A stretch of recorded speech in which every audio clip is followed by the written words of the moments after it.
Hello, everyone. Welcome to Therapy Clips with Dr. O. I am from Human Service Consultants. Today, our topic will focus on the process addictions. Now, I know that this is relatively new to most of you because when people talk about addiction, they are usually talking about substance addiction. However, substance addiction is not the only type of addiction. And people in recovery tend to, once they are abstaining from their drug of choice, they will pick up other types of addictions. And so this communication and presentation about the process addictions will alert you so that you can know what to look out for so that you won't develop these other types of addictions.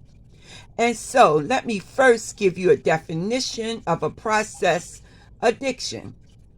It can be defined as a behavioral addiction. So you're going to see different types of behaviors that's related to a particular type of disorder, and we will talk about those in a very few minutes. It is characterized by an individual preoccupation with a certain activity, often compulsive. That means it's almost like a ritual.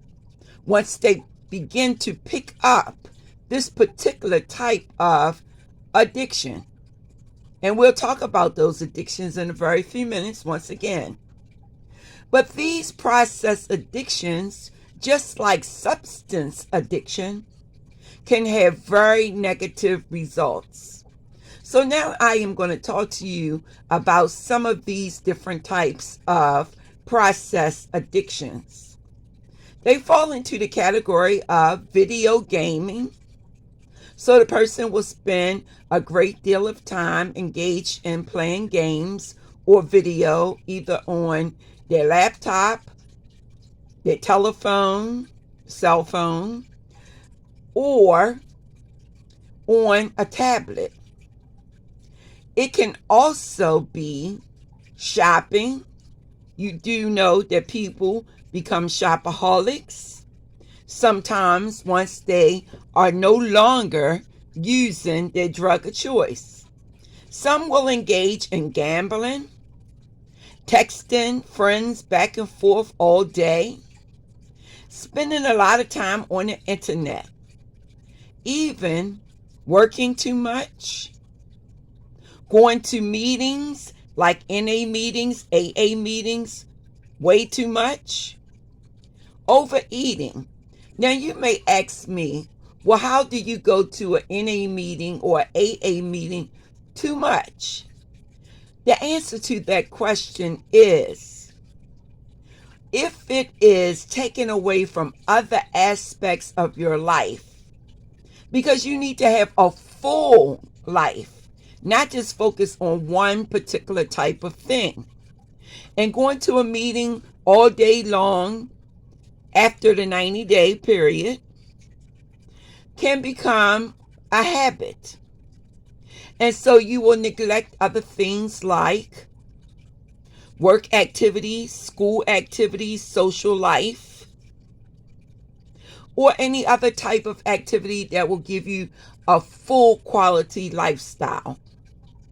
As with any addiction, those suffering from a process addiction may struggle to refrain from the urge even when they know it will cause them harm.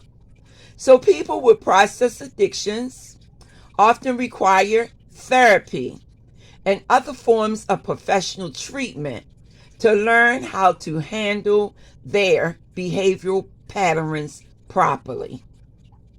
And so now I will also give you, once again, some examples of process addictions, some that I haven't mentioned as of yet. So we talked about the internet addiction, gambling addiction, shopping addiction. But what about pornography or sex addiction? We've talked about the internet addiction, spending hours and hours on the web each day, but doing nothing constructive but looking at pornography. Pornography, of course, is naked pictures, nude pictures, that sort of thing, or sexual activity. Now, this can lead to problematic behavior, just like a shopping addiction can lead to problematic behavior. So, how can this become an issue? It becomes an issue when you're spending too much money and not paying your bills or your other type of financial obligations. Now, shopping is fun. Sex is what adults do. But you have to make sure that you're keeping these process addictions under control. Now we're going to move into 8 signs and symptoms of process addictions. This is what the individual will do when they are beginning to pick up and spend an inordinate amount of time engaged in some form of a process addiction. So here's the 8 signs and symptoms. They spend excessive time doing the behavior or thinking about it. Number 2, they struggle to control or stop the behavior. Number 3, they continue the behavior after experiencing negative consequences related to it. Number 4, they neglect their responsibilities to do the behavior. 5, they use the behavior to cope with their emotions. 6, when confronted about the behavior, they downplay the seriousness of the problem. 7, they develop a tolerance to the behavior and need to intensify it to reach the same level of pleasure.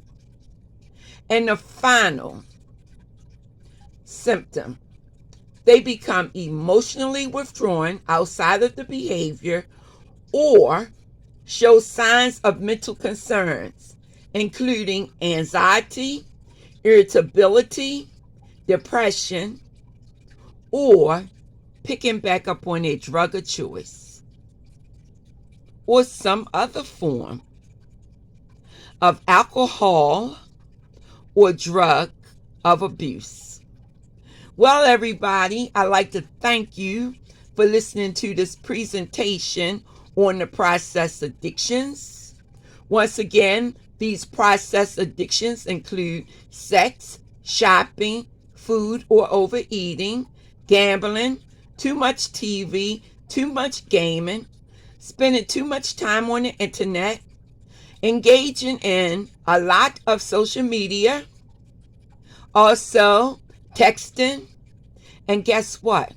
Exercising too much. With this being said, I want you to have a blessed rest of the day. Make sure that you're taking care of yourself.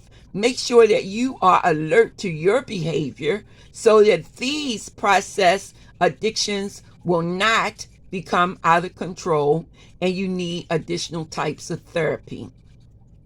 Have a good evening, everybody. Until we speak again, be blessed. Take care of yourself. Love yourself, but also take the time to love someone else because it also feels very good. Take care.